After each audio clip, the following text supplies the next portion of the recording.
La policía ha desarticulado en Sevilla una red de prostitución infantil en la que podrían estar implicados artistas, periodistas, jueces, políticos y policías. La operación todavía no está cerrada.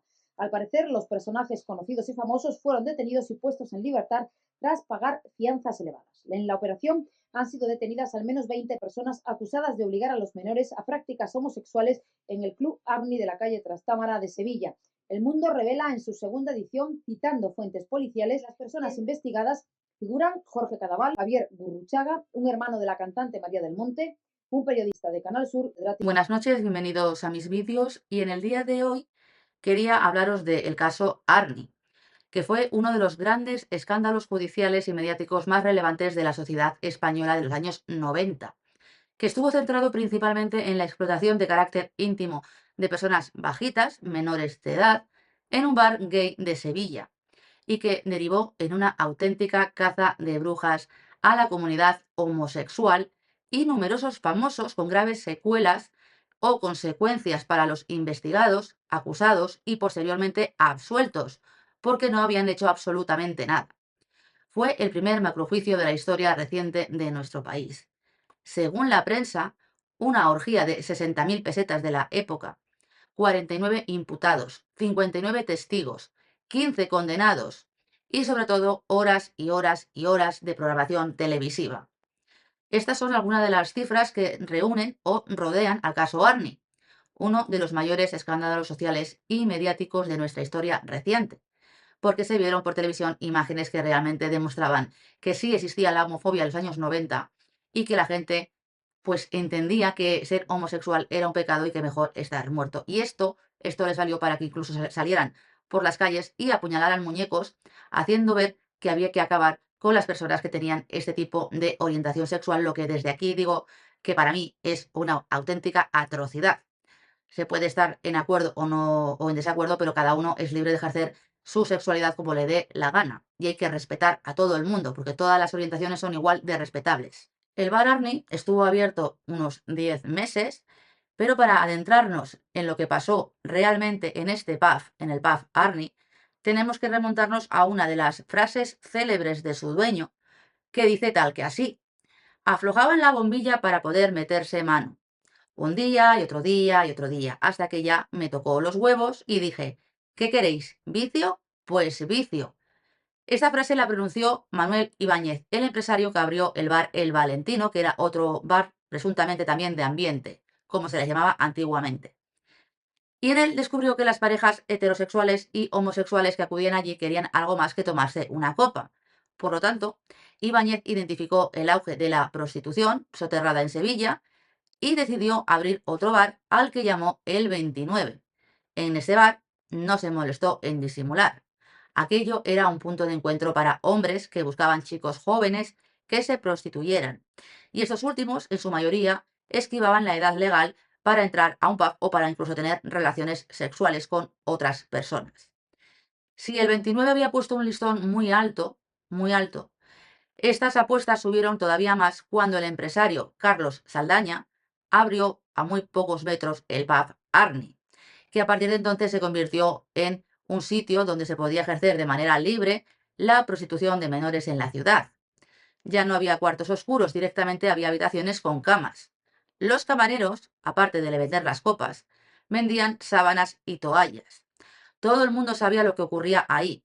Había hombres de avanzada edad con mucho dinero en el bolsillo y de otro lado había chicos sevillanos que realmente muchos de ellos eran drogodependientes o gente vulnerable que acudían allí para poder obtener algún beneficio económico y que veían en la posibilidad de prostituirse la forma de ganar dinero fácil y rápido, tanto para salir de la vulnerabilidad como para poder gestionarse y facilitarse las sustancias psicotrópicas a la que casi todos los que fueron a esos bares estaban enganchados. La investigación se inició en marzo del año 1994. El señor José Antonio Sánchez Barriga, conocido en la causa como Eduardo por ser un menor y ser el testigo número uno, y luego explicaré por qué se conocían con nombre diferente y con un número al ser menor de edad y ser testigo protegido, pues este chico era un menor de 16 años que presentó una denuncia alegando que fue inducido a ejercer la actividad más vieja del mundo a nivel homosexual en el pub Arni y en otros locales de Sevilla. La policía inició una investigación que se prolonga durante 9 meses y hemos dicho que el pub Arni estuvo abierto 10. Imaginaros cómo lo tendría que tener de controlado. Sabían perfectamente lo que estaba pasando allí y dejaron que siguiera pasando si es que alguna vez llegó a pasar algo que yo también estoy empezando a dudarlo. Bueno, pues la policía hace una investigación, vigila los locales durante 9 meses y no logra confirmar la entrada de ningún menor. ¿Qué cosas? O sea, durante 9 meses no consiguen confirmar la entrada frecuente de menores. Eduardo, que es el testigo número 1, José Antonio, es como se le denominó, fue el primer testigo de 55 chicos que declararon lo mismo ante las autoridades e incluso dieron nombres de las supuestas personas que contrataron los servicios, entre los que se encontraban Jesús Vázquez, José Cadaval de los Morancos, Javier Gurruchaga o el juez de menores Manuel Rico Lara. El juez de menores de Sevilla, Manuel Rico, de 64 años, y el humorista Jorge Cadaval, del grupo Los Morancos. Era más fuerte que los que me injuriaron. Yo era más fuerte porque tenía la verdad y porque tenía la dignidad de una vida y la sigo teniendo. Juez donde salen muchas caras conocidas, pero ya sale el nombre de Jesús Vázquez. ¿Qué pasa a partir de ahí? Lo que pasa de todo el caso Arni conmigo es que un chaval acusado a su vez, o vamos, o declarado prostituto con antecedentes o con lo que sea, me da igual, dice cosas sobre mí que no son verdad y las mantiene. Y entonces hay que enfrentarse en un juicio porque realmente es que no hay ninguna prueba, por lo menos en mi caso, y creo que en el de más gente, que demuestre que eso es verdad. Todo eso es una gran... Bueno, como habéis visto, pues efectivamente se empezaron a decir nombres de personas famosas para intentar hacer un circo mediático y por lo tanto, aunque ya habéis visto que no había ningún tipo de garantía, sí que realmente esto era un tema montado para montar un escándalo mediático y tapar otras cosas que había en la época del gobierno del PSOE, el juzgado de instrucción número 13 de Sevilla abrió un sumario e investigó a los 59 hombres por corrupción de personas bajitas. La lista de imputados se difunde públicamente en los medios de comunicación que básicamente veían todos los españoles, porque no había redes sociales, y esto provocó un gran estigma social y vulneró el derecho al honor, a la intimidad personal, familiar y a la propia imagen de las personas que estaban siendo enjuiciadas por gente con muy pocos escrúpulos o a los que se manipuló en su día por parte de las administraciones públicas que tendrían que estar al servicio de la administración de justicia y realmente estaban al mando con órdenes directamente de personas que querían sacar un beneficio económico y tapar el sol con un dedo. Es decir, al servicio de la corrupción del PSOE de la época. El escándalo salta a la prensa nacional y local y genera una gran alarma social, rumores, que gente en las calles se empieza a hablar mal de la gente homosexual, que haya gente que coja, como os he dicho, muñecos en la calle y los apuñale simbólicamente con tinta roja para decir que tendrían que estar muertos. Otros se montaban en avionetas y ponían que la homosexualidad es amor para que la gente viera directamente que no todo el mundo que es homosexual ejerce este tipo de actuaciones con menores y la gente estaba totalmente dividida y volcada en este caso viendo. Como os he dicho, la investigación se inició en el año 95 tras una denuncia del menor José Antonio Sánchez Barriga, testigo número 1, porque eran testigos protegidos y por tanto se tenía que resguardar tanto su físico, su imagen, su voz, su cara, su nombre, y directamente se les asignaba un número y un nombre ficticio para proteger a ese menor. Bueno, pues Eduardo, el testigo número 1, que se llamaba José Antonio Sánchez y que además era una persona con un amplio historial criminal y que actualmente tenéis que saber que está en la cárcel por uno de los 3 asesinatos que llegó a cometer posteriormente. Este hombre afirmó haber sido inducido a ejercer el oficio más antiguo del mundo de manera homosexual en los bares Arni, Valentino y el 27. La policía vigiló los locales durante 9 meses, pero no pudo confirmar la presencia de menores. Y aunque no pudo confirmar la presencia de menores, se abrió un juicio por agresiones y explotación de carácter íntimo de menores. Que manda narices la cosa. En el sumario había 59 hombres, como os digo, cuyos nombres fueron filtrados a los medios violando su derecho al honor y a la presunción de inocencia y a un juicio justo. Esta filtración a la prensa pues obviamente afectó no solamente a las personas que estaban siendo investigadas, sino también que afectó a los familiares de las personas que estaban siendo juiciadas y que además sabían que no tenían absolutamente nada que ver, como es el caso de Jesús Vázquez, que ni siquiera había estado jamás dentro del pub Arni. es que no lo había Demuestra pisado. que eso es verdad. Todo eso es una gran mentira. La persona que soy y la madre de Jesús Vázquez no lo va a recuperar. Y yo sé que es falso que yo haya estado con ese hombre. Es falso que yo haya conocido a ese hombre. Mi madre entró en una depresión nerviosa por esto. Y mi madre, si no hubiera entrado en depresión nerviosa, posiblemente estaría viva, porque eso le generó. Que también un proceso porque dejó de cuidarse, dejó de comer, dejó de dormir, dejó de ir al médico. Claro, una persona... En cambio, el señor de los Morancos, el señor Caraval y el señor Gurruchaga sí que habían ido alguna vez a tomar una copa, pero tampoco habían tenido relaciones con ningún tipo de menor, ni el juez tampoco de menores, porque luego veréis por qué se le imputaron estos hechos, que directamente fue una venganza de un menor al que le había impuesto una medida. El tema ya empieza mal cuando el 1 de octubre del año 95 se inicia la vista oral en la Audiencia Provincial de Sevilla, con 49 hombres inicialmente encausados por corrupción de menores, y hay 2 a los que se les retiran los cargos posteriormente porque vieron que no había ningún tipo de prueba y les habían impuesto la pena de banquillo, es decir, los habían sometido al escarnio público en los medios de comunicación, les habían hecho tragarse una instrucción y los habían sentado a juicio en el juicio oral y después le retiraron la acusación, con lo cual no fueron objeto de veredicto, ni siquiera de juicio y tampoco de sentencia. Durante el juicio, numerosos testigos menores de edad se retractaron, entre los que se incluyen el menor que acusaba a Jesús Vázquez, o hubo otros menores que presentaron contradicciones en sus declaraciones y se señala por los mismos menores presión policial y fiscal y animadversión personal contra alguno de los acusados, como es el juez de menores, que había intentado ayudar a la persona que lo estaba denunciando por haberle quitado directamente la patria potestad y la tutela a la madre y haberlo metido en un centro de reforma porque era un bala perdida. Y el menor directamente acusó a este juez sin ningún tipo de pruebas, quien se tuvo que defender. Pero para la opinión pública ya estaba marcado y el estigma le duró muchísimo, muchísimo, muchísimo tiempo. Todo el montaje Arni se vino abajo cuando José Antonio Sánchez, Eduardo, testigo número 1, para que todo el mundo lo pueda llegar a seguir, denunció lo que estaba pasando. Su acción dio lugar a una investigación que acabó con 59 menores de edad como testigos y 49 imputados. Como os vuelvo a decir, a 2 de las personas se le retiró los cargos antes de declarar ante el juez. O sea, valga la redundancia, que han declarado bajo presión policial, se manifiestan que fueron al juzgado de instrucción y que no se les leyeron su declaración, ni tenían un abogado delante, ni estaban sus padres, si dicen que recibieron presiones de la fiscalía y presiones de la jueza instructora, si uno se lee el sumario y cualquiera que sepa de leyes, y a mí me lo han dicho los 50 abogados que están allí, a la tercera hoja del sumario se empiezan a ver las irregularidades y la trampa y el cartón de esa instrucción, pues yo no tengo más que añadir que lo que ya ha dicho todo el mundo. Este joven, que presentó la primera denuncia en el año 1994 y que dio origen a la investigación y a la vigilancia de un pub en el que no se pudo acreditar que entraran muy frecuentemente menores, y ahí tendría que haber visto que algo no funcionaba. La sentencia de la Audiencia Provincial se pronunció con dureza para desacreditar su testimonio. Absolutamente ninguna credibilidad merece al tribunal, habida cuenta de las múltiples declaraciones prestadas y contradicciones en lo que ha incurrido, ignorándose cuándo ha dicho la verdad, si es que alguna vez la ha dicho.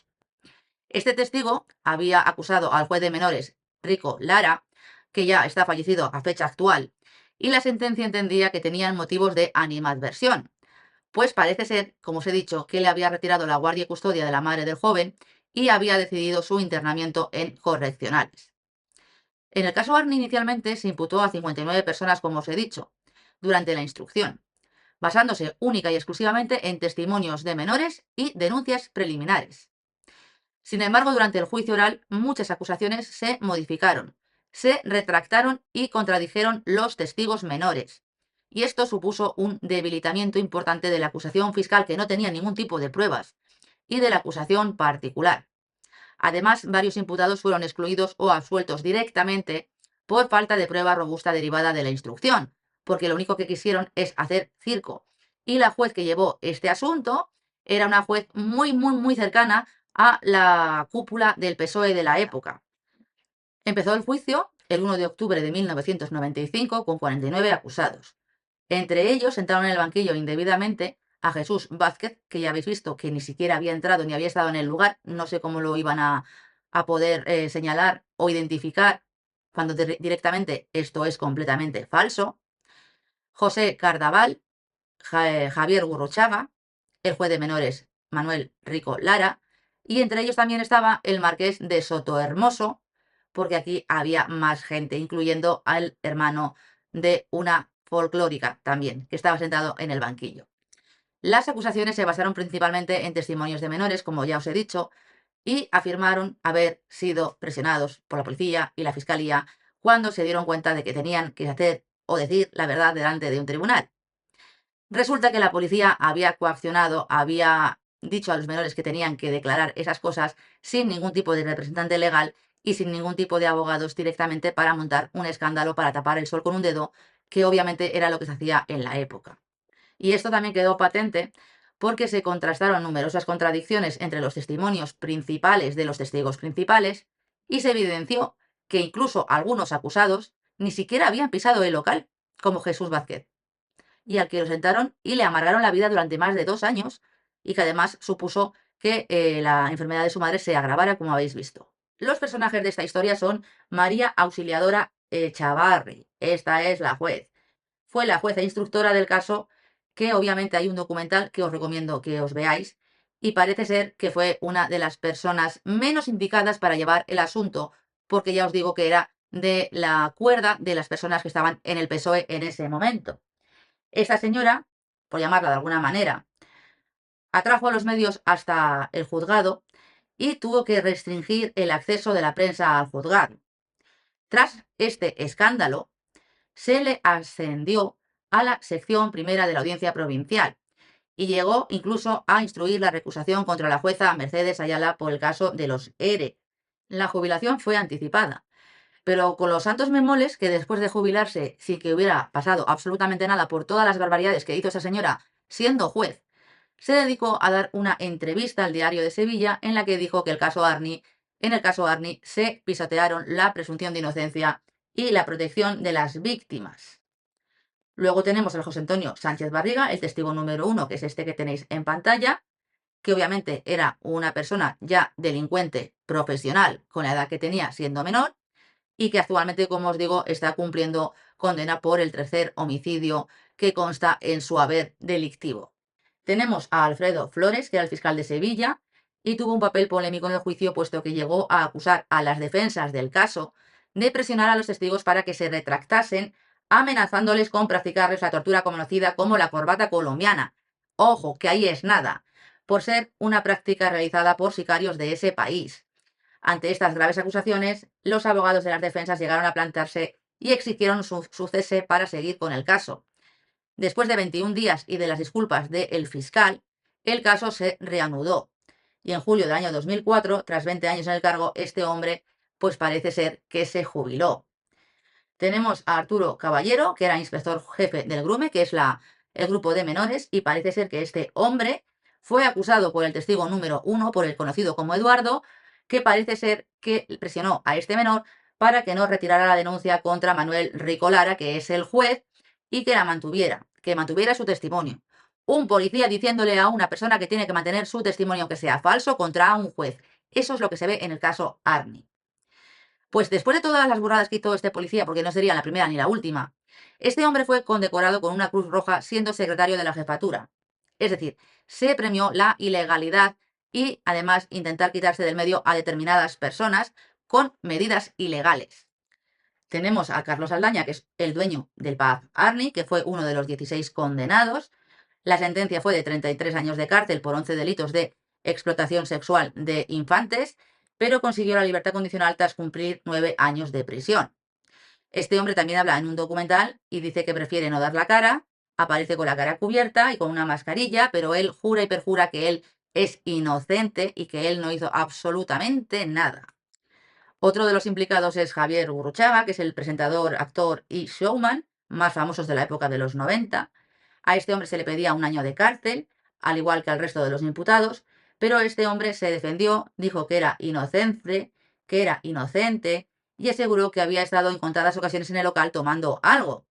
Obviamente no hizo ninguna aparición en el documental, pero este hombre quedó absuelto, aunque a este hombre se le hizo bastante daño también porque los contratos que tenía firmados o que quería firmar supusieron que se redujera casi al 90% lo que este hombre podía cobrar, porque nadie quería tener entre sus invitados o artistas invitados a una persona imputada en un hecho tan aberrante.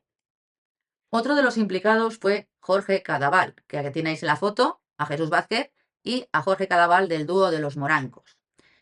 Este hombre también fue una de las personas que se tuvo que sentar en el banquillo y que, al igual que Jesús Vázquez y que el señor Gurruchaga, resultaron absueltos. El cómico no estaba directamente implicado, había ido alguna vez invitado por gente que tenía relación con el ámbito del espectáculo, pero obviamente no tenía nada que ver. Este hombre estuvo apoyado por la familia y tras la absolución continuó con su carrera que sigue hasta el día de hoy.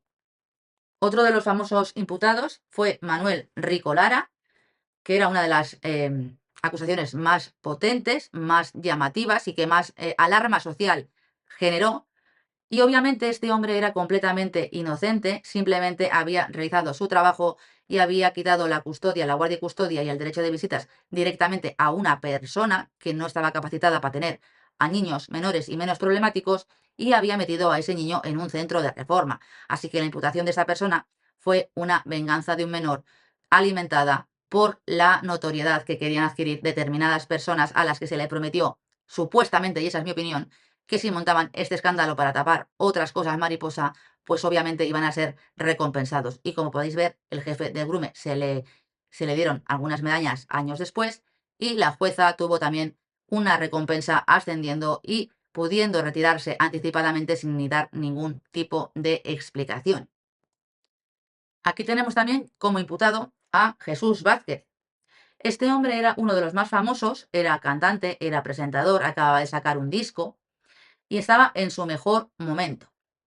Pero parece ser que su madre tuvo conocimiento de lo que estaba pasando en Sevilla, porque le habían llamado y le habían requerido en un juzgado de Sevilla, y si no se presentaba, había una orden de búsqueda, captura y detención con entrada en prisión. Su mundo se vino abajo y obviamente esa mujer tuvo una crisis nerviosa, se cogió una depresión y al final acabó falleciendo por culpa de una imputación que era completamente falsa. Destrozó la vida de la madre de Jesús Vázquez. A Jesús Vázquez le costó recuperarse, pero una vez que fue declarado inocente, pudo retomar su carrera profesional. La sentencia se dictó el 18 de marzo del año 1996 y absolvió a 32 de los 47 imputados finales. Solo fueron condenados 16 personas, el dueño y el encargado del pub Arni, que se les puso 33 y 18 años de prisión respectivamente, y otros 14 empleados y clientes apenas menores que apenas llegaban al año de prisión y por tanto ni siquiera entraron en prisión. La sentencia, de verdad que es para leerla, puso especial hincapié en asegurar que los motivos para acusarlos eran realmente inexistentes. Mención especial merece el caso de otros a los que realmente se acusó en falso, como puede ser el juez de menores Manuel Rico Lara. Este hombre fue señalado por Eduardo, el testigo 1 que hemos dicho, José Antonio, el que está en la cárcel, ahora por homicidio. Pues este joven acusó al juez y dijo después de todo esto, de haber hecho pasar al juez lo que pasó y de que seguramente lo apartaran de su trabajo y lo inhabilitaran temporalmente para ejercer como juez de menores, no se le ocurre otra cosa al señor que decir la verdad, obviamente, a buenas horas mangas verdes, y dijo que se lo habían inventado tras las supuestas presiones ejercidas por el inspector de la Policía Nacional que llevaba el caso. La sentencia de estas personas, condenando a unos cuantos y absolviendo a otros tantos, fue confirmada por el Tribunal Supremo en el año 2000. Y la última pieza del caso se archivó en el año 2016, dictándose prescripción de la responsabilidad civil pendiente de uno de los codemandados, cerrando así un caso definitivamente tras 21 años de agonía para determinadas personas. El caso ha sido revisado en documentales y su repercusión mediática continúa siendo objeto de análisis y crítica histórica. ¿Por qué? Porque los efectos de la investigación, los acusados y los absueltos, fueron un grave daño moral y económico, sobre todo para los que no tenían nada que ver y que resultaron absueltos, especialmente los famosos quienes vieron afectada su reputación, carrera profesional. Por ejemplo, Jesús Vázquez solo facturó un 10% de lo previsto durante ese periodo. Los que resultaron absueltos recuperaron su libertad, pero muchos no pudieron recuperar completamente su reputación ni su estabilidad profesional, quedaron marcados por el escándalo y que la gente se pensaba que los habían absuelto porque los habían absuelto, pero tenían sus dudas de hecho y de derecho, nunca mejor dicho, de que estas personas fueran realmente los responsables de los delitos tan atroces que se les estaban imputando. Los condenados cumplieron las penas de prisión, aunque algunos ni siquiera entraron en prisión, y posteriormente viven alejados, como quien dice, lo más posible del contacto con la sociedad. El caso Arni se convirtió en un espectáculo mediático, en una caza de brujas de manera para atentar contra los homosexuales y famosos, y fue un juicio paralelo en televisión, que es lo que está pasando ahora mismo con los casos mediáticos. La prensa y los programas de entretenimiento se aprovecharon del morbo, llegaron a ofrecer testimonios por dinero. Esto también pasó con el caso de Alcácer, ¿de acuerdo?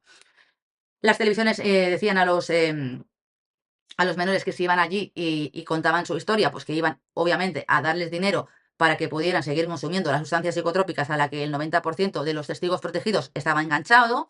Y el caso fue revisado recientemente en algunos documentales como Arni, Historias de una infamia, que repasa los fallos del sistema, la homofobia y el daño irreparable que se le hace a los inocentes cuando 4 becerros hacen un juicio paralelo, hacen un escándalo mediático y la persona queda marcada de por vida sin tener ningún tipo de responsabilidad en los hechos que se les imputa. Pero la gente no lo entiende y la gente sigue actuando exactamente igual que en el año 1993 y 1995. Pero les da exactamente lo mismo.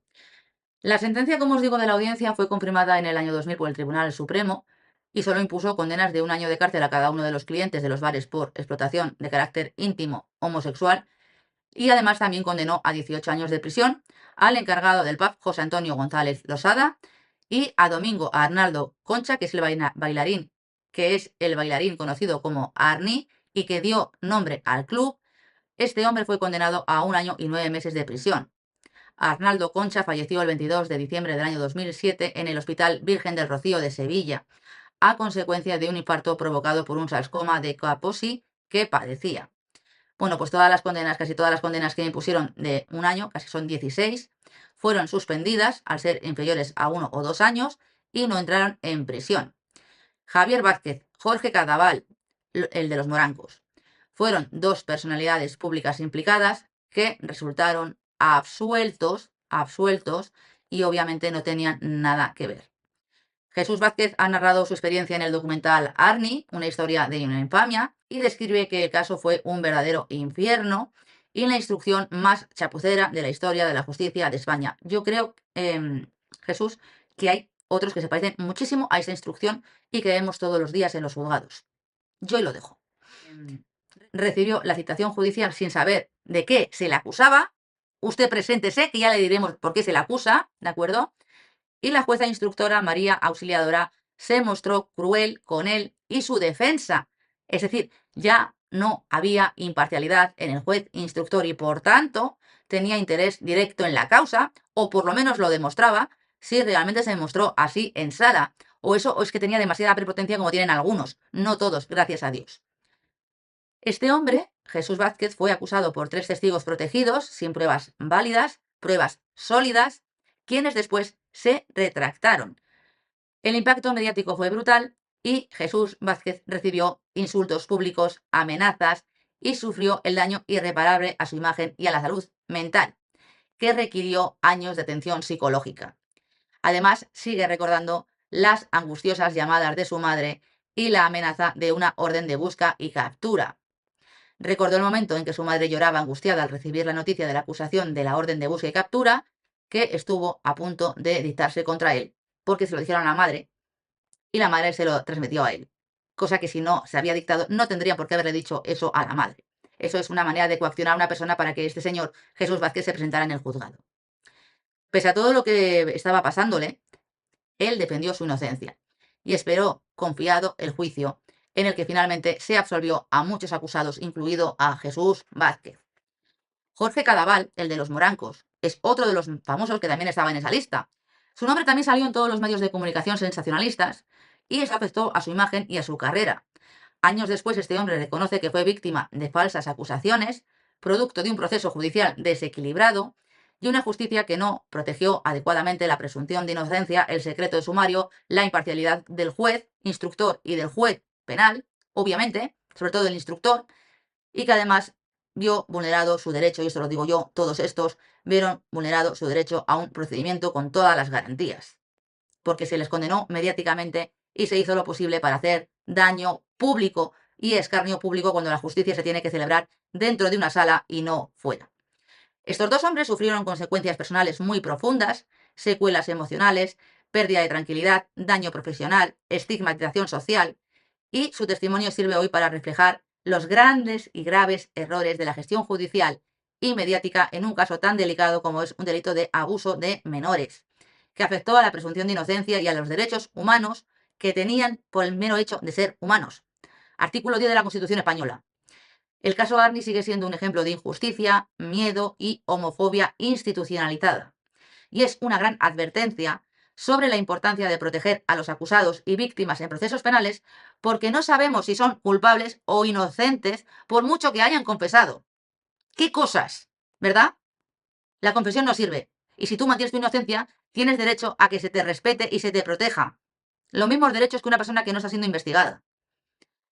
Estas dos personas sufrieron la repercusión negativa mediática y social generada en este caso, que mezcló cierta vulnerabilidad de unos presuntos menores que no habían sido abusados en la práctica, errores judiciales y explotación mediática porque consistía en hacer una cortina de humo y montar un escándalo mediático para que todo el mundo mirara hacia la televisión, hacia lo que estaba pasando en el pub Arni.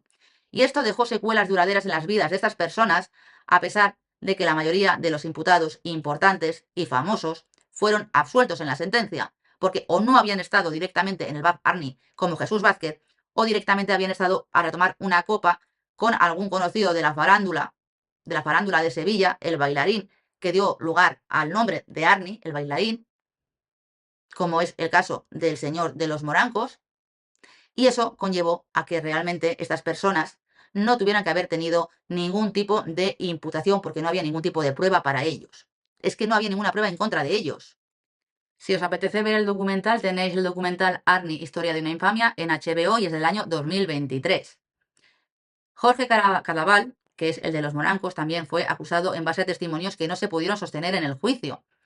Y su implicación fue pública, dañina, y aunque finalmente fue absuelto, dice que esto le ha causado una experiencia traumática, que ha habido un daño reputacional injusto y muy desproporcionado porque él era absolutamente inocente y no había hecho absolutamente nada. Estas dos personas, igual que el señor Javier Gurruchaga, sufrieron linchamiento mediático, todo muy absurdo, basado en pruebas endebles y testimonios contradictorios forzados por la propia policía para intentar colgarse una medalla, que esto a mí, ¿a qué me suena, verdad? Y con el tiempo todo esto se fue desmontando. Que sepáis que la jueza María Auxiliadora Echavarri recuerda el caso como una instrucción agotadora, marcado por un nivel mediático muy agresivo y una presión social intensa. La que quiso poner ella, que le dieron las órdenes desde arriba, ¿verdad?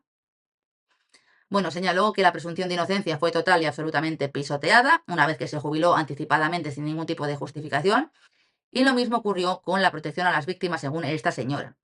Admitió que muchos menores testigos se retractaron durante el proceso por miedo y presión, y esto lo dice ella, no necesariamente por manipulación, sino por su fragilidad. Ahora intenta lavarte la cara, guapa. Vamos, básicamente montasteis un espectáculo mediático y algunos de los que están en prisión realmente resulta que pudieran o pudiesen ser inocentes. Porque los jueces también se equivocan. Indicó que el morbo mediático se centró en la lista de los acusados famosos, que fue filtrada porque sí, y estaba en el juzgado, yo ahí lo dejo a los medios de comunicación, y dijo que esto había desviado la atención de la verdadera problemática de la explotación infantil. Reconoció que el acceso masivo de medios fue tan invasivo que tuvo como que restringir, para proteger el proceso y la privacidad judicial, el acceso de los medios. Esta mujer, después de todo esto, tuvo una carrera judicial, como os he dicho, destacada y pidió la jubilación anticipada en el año 2019, dejando claro que quería buscar un remanso de paz y dejar de tener protagonismo mediático. El fiscal, el señor Alfredo Flores, el que decía que las defensas habían amenazado directamente a los testigos con hacerles la corbata colombiana, porque él lo vale, que se lo sacó también de la manga, no ha realizado ningún tipo de declaración pública ni ha participado en documentales oficiales en el caso. Sin embargo, se considera, si tenemos en cuenta todo lo que se ha ido escribiendo sobre este asunto, que la Fiscalía tuvo un papel activo para sostener una acusación durante la instrucción, pero el colapso de los testimonios llegó a un debilitamiento significativo en el juicio, porque no pudieron sostener en el acto del juicio oral lo que habían mantenido durante la instrucción, porque el papel lo aguanta todo, pero en la práctica, delante de un tribunal, realizando pruebas con todas las garantías, si es mentira, y obviamente yo no entiendo cómo no se iniciaron procedimientos por falso testimonio en causa criminal contra todos y cada uno de los menores que estaban declarando como testigos protegidos porque estaban mintiendo descaradamente. La Fiscalía mantuvo en ocasiones la necesidad de proteger a las víctimas menores, que no le importaban a nadie, porque eran gente vulnerable, no lo estaban haciendo por las víctimas, sino por tener una campaña mediática de la que tirar para tapar determinadas cosas que estaban pasando por Sevilla. Pero también fue criticado este hombre por permitir filtraciones y presiones mediáticas que afectaron a la defensa, porque todo el mundo quería utilizar el caso Arni para ponerse una medalla. Los abogados defensores de varios imputados denunciaron abusos procesales, filtraciones ilegales de la lista de acusados, presiones mediáticas negativas y falta de pruebas sólidas. Y señalaron que la instrucción fue deficiente y que muchas acusaciones se basaron en testimonios contradictorios y manipulados. Es decir, les habían dicho lo que tenían que decir y aún así no pudieron sostenerlo directamente en el acto del juicio oral. Insistieron en que la presunción de inocencia fue gravemente vulnerada y que el caso Arni es un gran ejemplo de cómo un proceso judicial puede convertirse en un linchamiento público. Y aquí hay que tener memoria histórica, mirar para atrás y ver qué se está haciendo con algunos temas a nivel jurídico en la actualidad.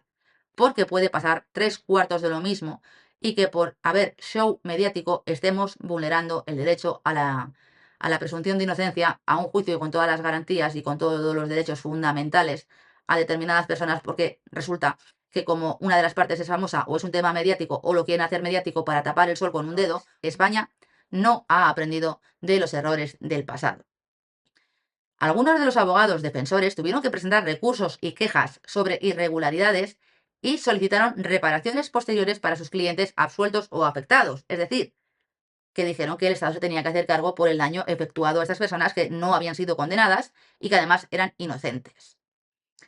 Estos testimonios y análisis muestran un proceso judicial con grandísimas deficiencias en la protección de los derechos y supuso un juicio paralelo mediático con la dificultad de manejar ambos casos complejos, con víctimas vulnerables, comunicados noticiosos, sensacionalistas, amarillistas y todo lo que se pudo ver en los medios de comunicación, porque llegaron a intentar pagar y a poner una niñera, como quien dice, a determinadas personas que eran testigos de la causa protegidas para salir en los medios de comunicación contando lo que ellos quisieran contar, exactamente igual que pasó con el Mississippi y el tema del caso Anglés. Porque solamente les interesaba la audiencia, tener un invitado y que la audiencia fuera muy elevada y les daba igual tener una persona que tenía alguna adicción, ¿de acuerdo? Y que a lo mejor no estaba diciendo la verdad, pero le pagaban directamente para tener la primicia del testimonio. De ahí viene lo del Sálvame Deluxe 2.0 que tenemos hoy en día. La jueza y los abogados coinciden en la importancia de mejorar las garantías, preservar la inocencia y privacidad en estos casos tan delicados. Pero la jueza, cuando estaba directamente en su puesto de trabajo, esto se lo pasó por el arco del triunfo. El caso Arni supuso una espiral de homofobia y pánico social alrededor del caso Arni y fue utilizado como ejemplo de un gran fallo en la protección de los derechos y presunción de inocencia durante un proceso penal tan complejo y controvertido como es un procedimiento por abuso de menores. Tenéis que tener en cuenta también que el daño moral y económico en los acusados fue bastante evidente y profundo. Algunos famosos afectados profesionalmente, pues vieron que había mucho daño moral porque fueron absueltos. Fueron absueltos. Otros condenados cumplieron penas, pero los que están absueltos no pudieron recuperar su reputación. Y si la recuperaron no fue del todo, y además fue con dificultad. Entonces, el caso Arni marcó un antes y un después de la historia judicial y social en España, evidenciando los peligros de la prensa amarillista, sensacionalista, que solo le importan los números y tener horas y horas de visualización, con independencia de que estén apaleando a alguien a nivel mediático y no sea como lo están diciendo ellos, y también supuso que la homofobia institucional y los derechos y la vulneración de los derechos fundamentales en los procedimientos judiciales hay que hacérselo mirar otra vez, porque la condición sexual de cada persona no implica que se sea mejor o peor. Todos somos iguales ante la ley y no puede haber ningún tipo de discriminación por ningún tipo de circunstancia, incluyendo la sexualidad. Y hasta aquí el directo de hoy, el falso directo de hoy. Ya perdonaréis, pero con el curro que tengo me es imposible poder hacer un directo esta noche y he querido haceros el directo del Pub Army. Ya sabéis, si os gusta mi contenido, le dais al like, me dejáis un bonito like, un bonito comentario con toda educación, os suscribís, si queréis apoyar el canal podéis hacer un bizon al teléfono que aparece en pantalla y nos vemos en próximos vídeos.